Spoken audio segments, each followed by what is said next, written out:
আসসালামু আলাইকুম ভাই। আমি সিলেট শায়েস্তাগঞ্জ থেকে গেছিলাম আপনার কাছে। আমি মোহাম্মদ শাকিব মিয়া। আমি সিলেট থেকে গেছিলাম আপনার কাছে গত এপ্রিল মাসের 22 তারিখে, প্রায় কোরবানি ঈদের আগে গেছিলাম। তো আপনার ট্রিটমেন্ট শুনলাম, শোনার পরে ইঞ্জেকশন পুশ করলাম। পুশ করার পরে আপনার মেডিসিনগুলো এখন বর্তমানে চালাই নিতেছি।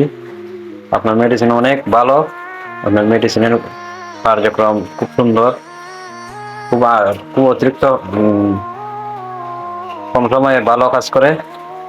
তারপরে আর একটা কথা, এই আপনার মেডিসিন গুলো চালাই নেওয়ার ফলে ওই যে গলার লতি, এটা যেমন নিচ থেকে যেমন একটু মোটা মোটা লাগে, এই যে এই লতিগুলা একটু যেমন এই যে লতিগুলা একটু মোটা লাগে, তার কারণটা কি আপনি একটু আমার ভিডিওটা দেখে আপনি একটু আমার একটু জানাইবেন দয়া করে। আর আপনার মেডিসিন চলতেছে, আপনার মেডিসিন অনেক ভালো, আপনার মেডিসিনের অনেক প্রশংসা করি। আপনার পরামর্শ অনেক ভালো পরামর্শ। আমি সিলেট থেকে গেছিলাম আপনার কাছে, আমার সাকিব নিয়ে। ধন্যবাদ, ভালো থাকুন।